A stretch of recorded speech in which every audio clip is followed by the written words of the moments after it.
નમસ્તે વિદ્યાર્થી મિત્રો, ધોરણ 8 વિષય ગુજરાતી અને વિષયાંક છે ચાલો મળવા છીએ અને લેખિકા છે વિનોદની નીલકંઠ અને આપણો સાહિત્ય પ્રકાર છે નિબંધ. તો વિદ્યાર્થી મિત્રો, ચાલો મળવા છીએ એ એક જાતનો નિબંધ જ છે, પરંતુ એ નિબંધમાં શું કહેવા માંગે છે એ આપણે જોઈશું. પહેલા આપણે મેળવી લઈએ લેખિકાનો પરિચય. તો રમણલાલ નીલકંઠના સુપુત્રી વિનોદની બહેન ગુજરાતી સાહિત્યમાં લેખિકા તરીકે નોંધપાત્ર સ્થાન મેળવેલું છે. એમણે વાર્તા અને નિબંધ સાહિત્ય પણ પ્રદાન કરેલું છે. ત્યાર પછી સ્ત્રી જીવન તથા કુટુંબ જીવનને લગતા લેખો પણ અને વાર્તાઓ પણ એમણે લખેલી છે. આરસીની ભીતરમાં, રસદ્વાર, કારપાસી અને બીજી વાતો, કગની વન વગેરે એમની કૃતિઓ છે. તો આ હતો આપણી લેખિકાનો પરિચય. ત્યાર પછી આપણે મેળવી લઈએ ચાલો મળવા જઈએ એનો પરિચય. તો ચાલો મળવા જઈએ એક જાતનો નિબંધ છે અને આ નિબંધમાં વ્યક્તિનું વિચિત્રતાપણું, અતડાપણું, વ્યક્તિની અસંસ્કાર વૃત્તિ, ત્યાર પછી એના ઉપર વધારે પ્રકાશ ફેંકે છે. મળવાનો તો લાવો સૌને હોય, એકબીજા સાથે મળવા જવું સૌને ગમતું હોય અને એમાં પણ જો તેથી માણસ કેટલું બધું મળવા જાય છે અને એકબીજાને મળીને કેટલું બધું શીખી પણ લે છે અને મેળવી પણ લે છે. અમુક માણસ છે, અમુક વ્યક્તિ છે, એનો સ્વભાવ વિચિત્ર હોય. આપણને પોતાના ઘેર બોલાવે અને આપણે જઈએ પણ ખરી, પણ આપણી સાથે કઈ વાત જ ન કરે. તો આમ વ્યક્તિનું કેવો સ્વભાવ છે એ એકબીજાને મળીને જ આપણને ખ્યાલ આવે છે. અમુક મૂંગાભાઈ, આપણી ભાષામાં કહીએ એટલે મૂંગાભાઈ, અમુક મૂંગીબાઈ પણ હોય, મૂંજીબાઈ, બોલવામાં પણ થોડો કચાસ કરે. તો આપણે જોઈએ ચાલો મળવા જઈએ. તો આપણને સૌને કર્મ છે કે જુદાઈ તો લખેલી જ છે. કર્મ એટલે કે નસીબ, કર્મ એટલે કે નસીબ અને જુદાઈ એટલે કે વિયોગ, જુદું પડવું. તો સૌ માણસ, દરેક વ્યક્તિના નસીબે જુદાઈ તો લખેલી જ હોય છે અને એમ સમજીને આપણે મિલનને, મળવાને વધુ મહત્વ આપીએ છીએ. મિલનને અને મળવા જવું એને વધારે મહત્વ આપીએ છીએ. એક વ્યક્તિને ત્યાં આપણે મળવા ગયા તો ત્યાંની આપણે એમના ઘરે ને ઘરે નથી રહેવાનું થતું, પરંતુ એની સાથે થોડી વાર 5-10 મિનિટ, કલાક કે 2 કલાક મળીને એનાથી છૂટું પડવાનું તો થાય જ છે. એટલા માટે વ્યક્તિ મિલન અને મળવાને વધારે મહત્વ આપે છે. એમ બને ખરું કે માણસનો સ્વભાવ છે એ ટોળાબંધ રહેવાનું પસંદ કરે. ટોળાબંધ એટલે કે સમૂહમાં ટોળાબંધ રહેવું રૂઢિપ્રયોગ છે. ટોળાબંધ રહેવું એટલે સમૂહમાં રહેવું. તો વ્યક્તિને હંમેશા સમૂહમાં રહેવું પસંદ હોય છે. અને જો કે દરેકને પોતાનું કુટુંબી ટોળું તો હોય જ છે. દરેક વ્યક્તિને પોતાનું કુટુંબી ટોળું હોય. દાદા દાદી, મામા માસી, નાના નાની, આખું બધું કુટુંબ હોય જ છે. છતાં વળી જે બીજા ટોળામાં સભ્ય થવા સતત મથ્યા કરે, બીજા ટોળામાં, જેવી રીતે સાદી ભાષામાં કહીએ કે આપણે સ્કૂલમાં અભ્યાસ કરીએ છીએ, આપણા વિદ્યાર્થી મિત્રોનું ટોળું હોય. એમ બને કે ઘણા બધા વિદ્યાર્થી હોય અને એ ઘણા બધા વિદ્યાર્થીમાં આપણે સતત એ સભ્ય બનવાનું ચૂકતા નથી, મોનિટરી કરવાનું ચૂકતા નથી. આખું ટોળું હોય અને પછી કહે કે ના, હું આમાંથી મોનિટર થઈશ.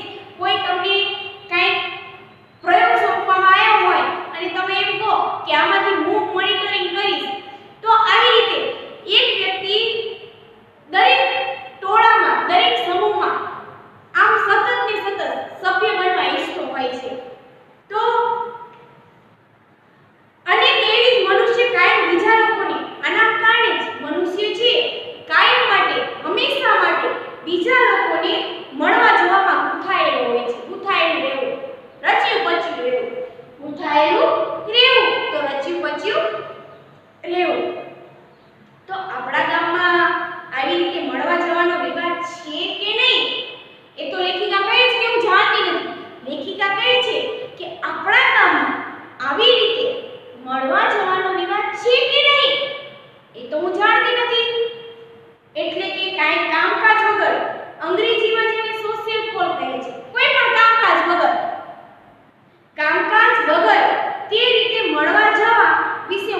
કરું છું.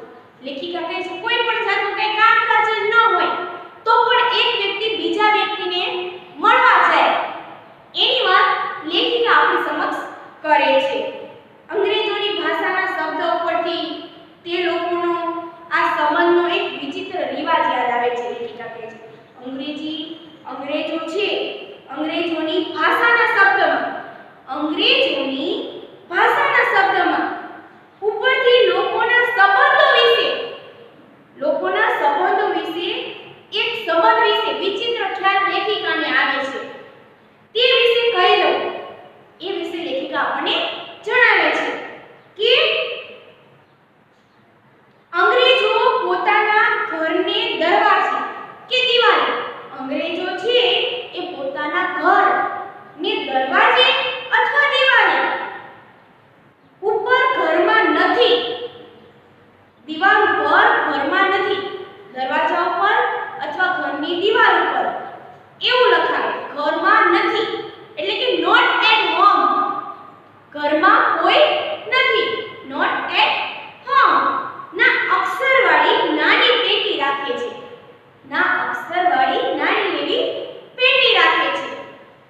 હવે ગામમાં કોઈ નવો રહેનારો આવે તે ત્યાંના કોઈ વ્યક્તિઓને તો ઓળખે નહીં. આપણા સોસાયટીમાં કોઈ વ્યક્તિ રહેવા આવ્યું નવું છે, અજાણ્યો છે તો સોસાયટીના કોઈ પણ સભ્યને એ ઓળખે નહીં. તો અંગ્રેજોનો પણ એ સમયનો એવો રિવાજ કે એટલા ગામમાં કોઈ રહેવા આવે તો એ વ્યક્તિને કોઈ ઓળખે નહીં. તો ત્યાંના કોઈ વ્યક્તિઓએ ઓળખે નહીં અને એ લોકોમાં તો રિવાજ ખરી. એ લોકોમાં એવો રિવાજ કે પરસ્પરની ઓળખાણ થયા વગર વાતચીત જ ન કરે.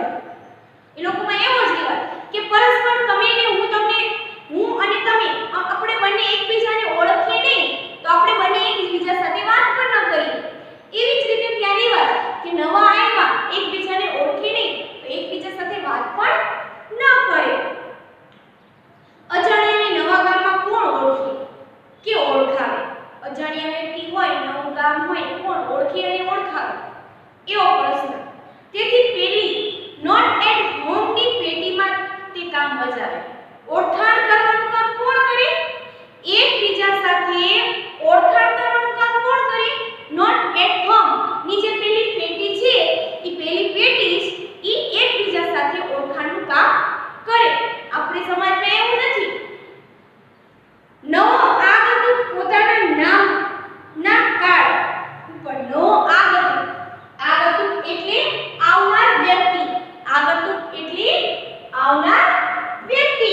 તો નવો આવનાર જે વ્યક્તિ છે એ વ્યક્તિ પોતાના નામના કાર્ડ ઉપર પોતાનું નામનું કાર્ડ એના ઉપર વિઝિટિંગ કાર્ડ લઈને દરેકની ઘેર જે પેટી છે પેલી પેટીમાં તે નાખી આવે.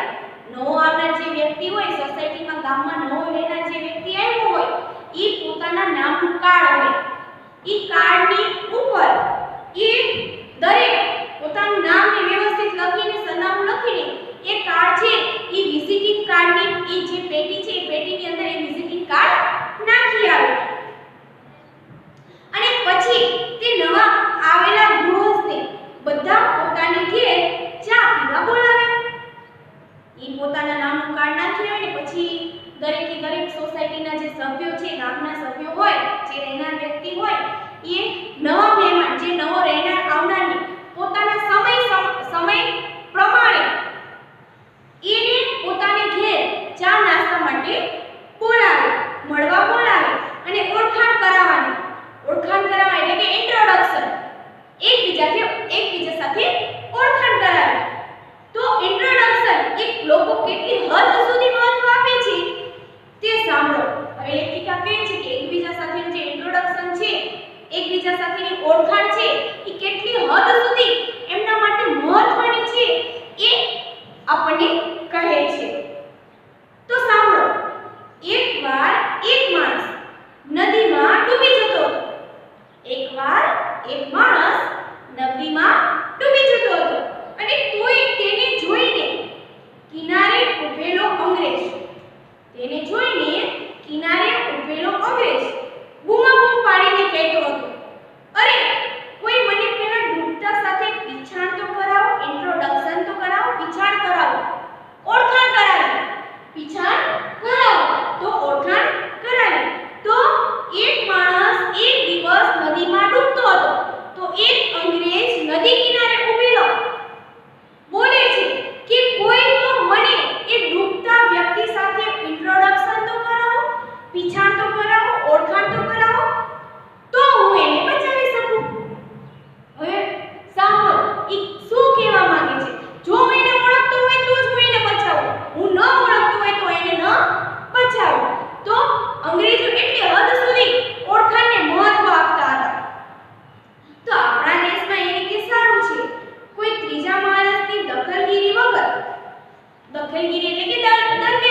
ઓળખાણ કરાવે, એ બંનેની ઓળખાણ થાય તો એને મદદરૂપ થાય. તો આપણા સમાજમાં એના કરતાં સારું છે કે કોઈ પણ જાતની ત્રીજી વ્યક્તિના ઓળખાણ વગર આપણે ખુશીથી નવી ઓળખાણ કરી લઈએ. જાત મેળે જ પોતાની જાતે જ આપણે ઓળખાણ કરી લઈએ. પુરુષો હોય તો ક્યાં રહેવું?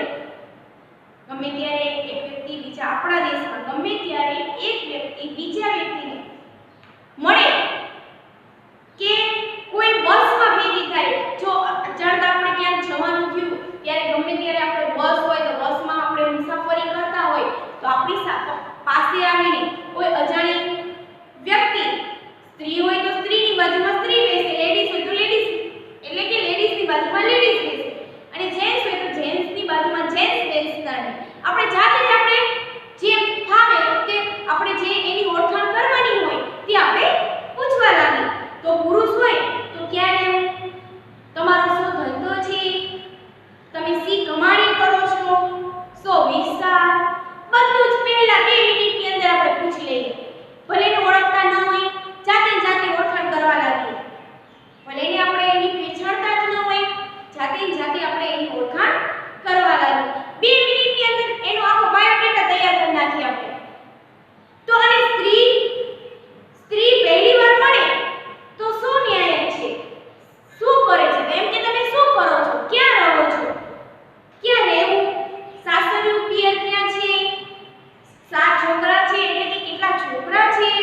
દિયર જેઠ કેટલા છે? ભેગા છો કે જુદા રહો છો?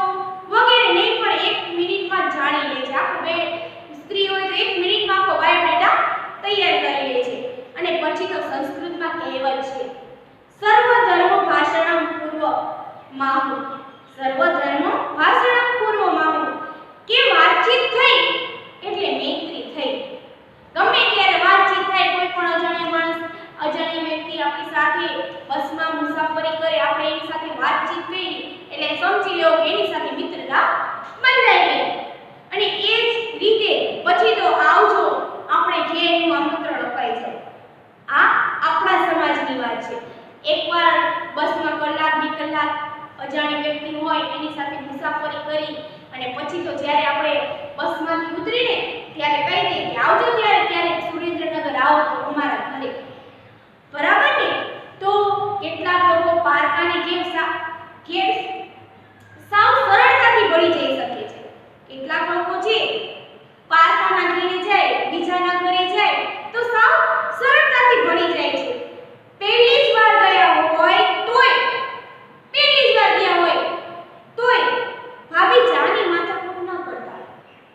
પહેલી જ વાર જાણી ભાભીને ઓળખતા પણ ન હોય, પહેલી જ વાર એમના ઘરે ગયા હોય, કોઈ મિત્ર હોય અને પહેલી વાર એમના ઘરે ગયા હોય તો કહી દે ના જાની માથાકૂટ ન કરતા.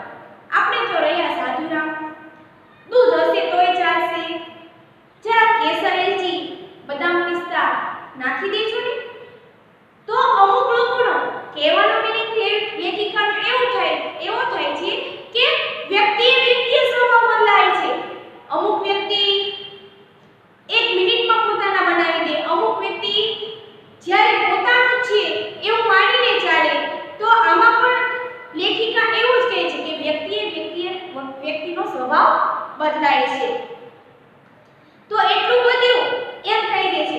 વળી કેટલા મળવા આવનાર છે, છેક રસોડાની ઉંમરે આવીને જ ઉભા રહે છે. કેટલાક એવા વ્યક્તિ પણ હોય છે પહેલી જ વાર મળવા આવ્યા હોય અને છેક રસોડાના ઉંમરે આવીને ઉભા રહે છે. ભિક્ષા દેહી કહેતા બ્રાહ્મણની માફક અને અડધું હસવામાં અને અડધું ખાવા બેસવાની દાનતથી કહે છે. અમુક લોકો હોય કેટલાક અમુક ખાવા જમવાની દાનતથી કહે અને અમુક છે એ હસવામાં અડધું હસવામાં ઉડાડી દેતા. આવા વ્યક્તિ પણ હોય છે. ભિક્ષા દેહીનો અર્થ થાય છે ભિક્ષા આપો. તો અમુક વ્યક્તિ હોય તો એનો સ્વભાવ પણ અલગ જ હોય છે. કેમ બહેન તમારી રસોઈ કુટાડવા આવું ને? ઊંઘને જમવાની દાનત હોય એટલે મસ્કા મારવા પડે ને. તો એમ કહે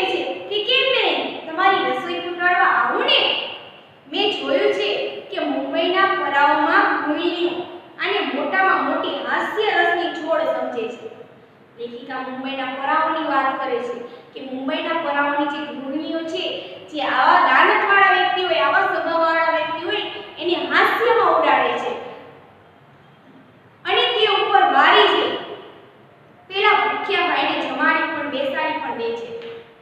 આવી વ્યક્તિ હોય એ ઉપરથી વારીને જે ભૂખ્યા માણસ છે એને બેસવા પણ બેસાડી દે છે.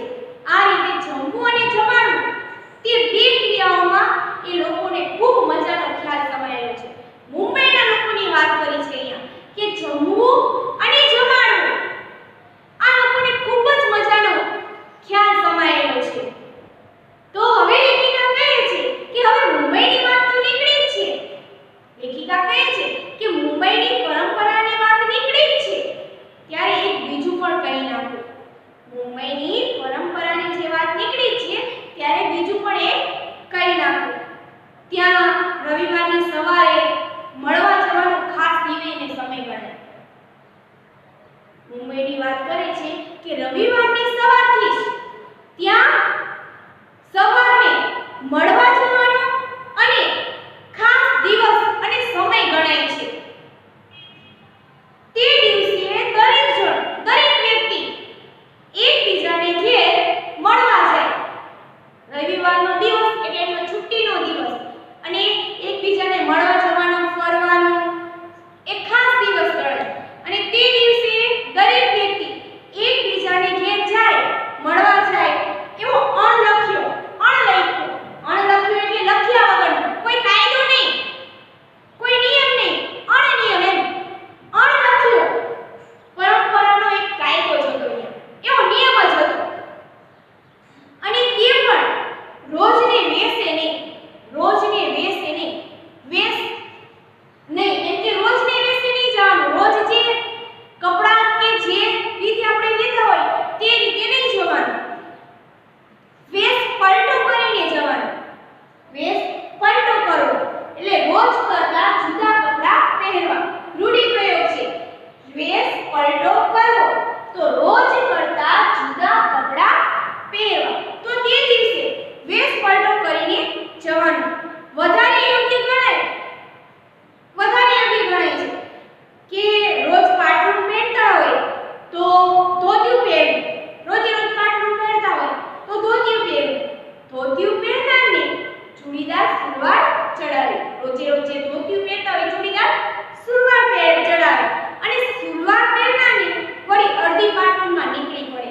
આ રીતે દર રવિવારે એ લોકોનો વેશ પલટો થતો.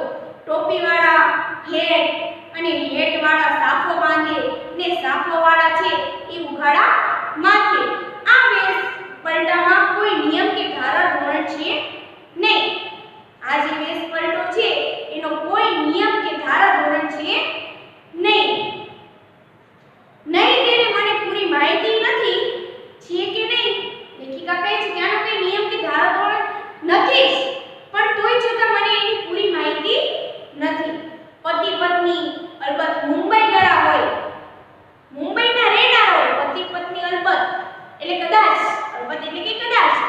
મુંબઈ ગયા હોય, મુંબઈ રહેનારા હોઈ શકે. સજવડે નીકળે છે, તેથી રોજ વહેલું ને ઉતાવળું રાંધનારી પરાની પત્ની રવિવારે સવારે ઝટપટ રસોઈ બનાવી નાખે. રવિવારનો દિવસ એમને ફરવા માટેનો દિવસ એટલે રોજ વહેલા સવારે રાંધનારી પત્ની છે તે રવિવારે એનાથી પણ વધારે ઝડપથી રસોઈ બનાવી નાખે છે. અડધી રામાને સોંપી દે. રામા એટલે કે કામવાળી બાઈ કે નોકર જે ગણો તે, તો અડધી રામાને સોંપીને નીકળી જવું પડે.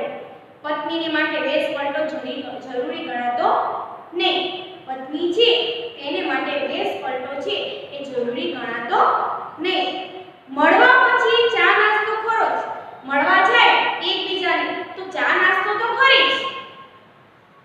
ગઈકાલે કઈ ફિલ્મ જોઈ, કઈ લોકલ ટ્રેનમાં ગયા અને શેમાં આવ્યા, ફાસ્ટ ટ્રેન મળી કે નહીં તે વિશે જબરો વાર્તાલાપ ચાલે. એકબીજાને ઘેર મળવા જાય ને એટલે ગઈકાલની આગલા દિવસની જ વાત કરે કે ગઈકાલે તમે ક્યાં ગયા હતા, લોકલ ટ્રેનમાં ગયા હતા કે ઝડપી ફાસ્ટ ટ્રેન મળી હતી, શેમાં પાછા આવ્યા, બસ આ જ વાતો કરવાની. મુંબઈના પરામાં શનિવારે ફિલ્મ જોવાનો ખાસ રિવાજ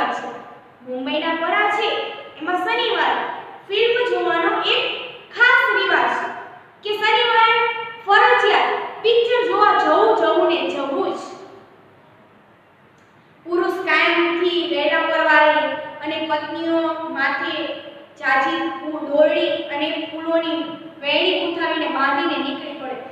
પુરુષો છે શનિવારે કામથી વહેલા ઝડપી આવી જાય અને સ્ત્રીઓ છે કે જાજી દોરી અને ઓછા ફૂલવાળી વેણી છે એ માથે બાંધે અને મુંબઈ જાય અને પછી ફિલ્મ જોવા જાય.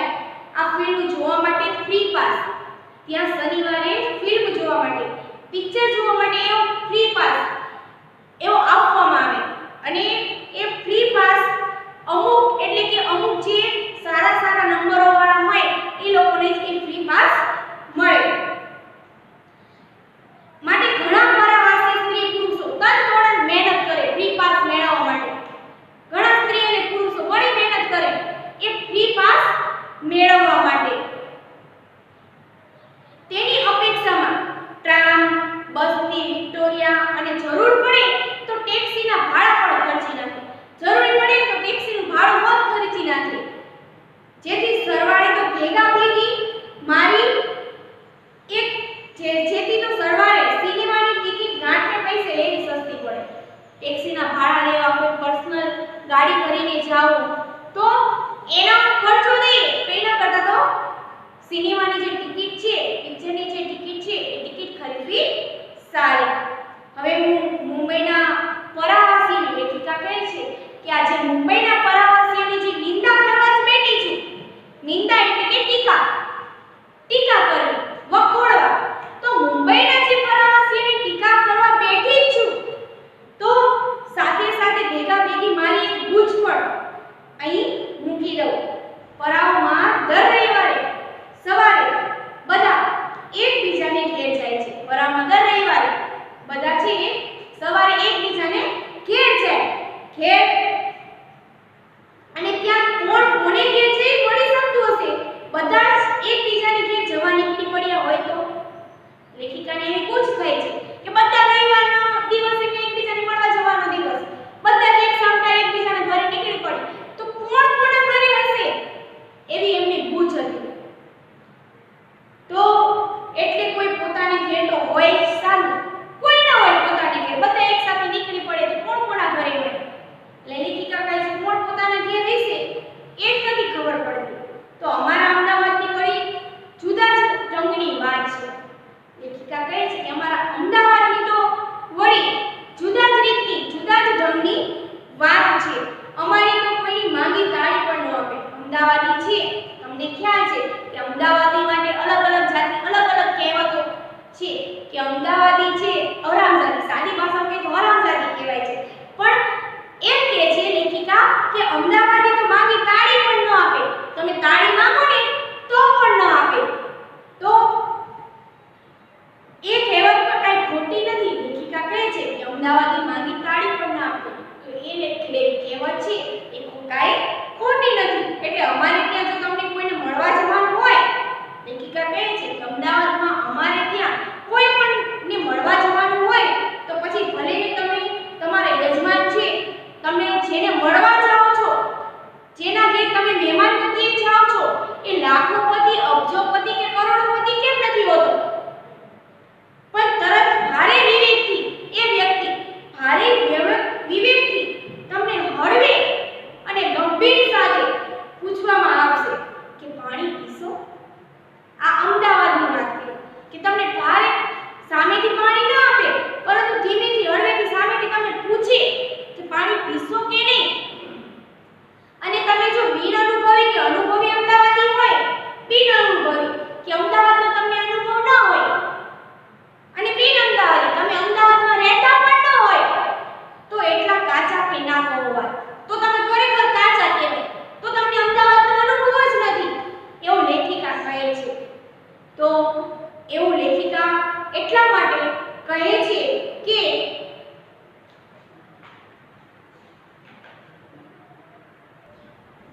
તો વિદ્યાર્થી મિત્રો અત્યારે અહીં સુધી રાખીએ. હવે પછીના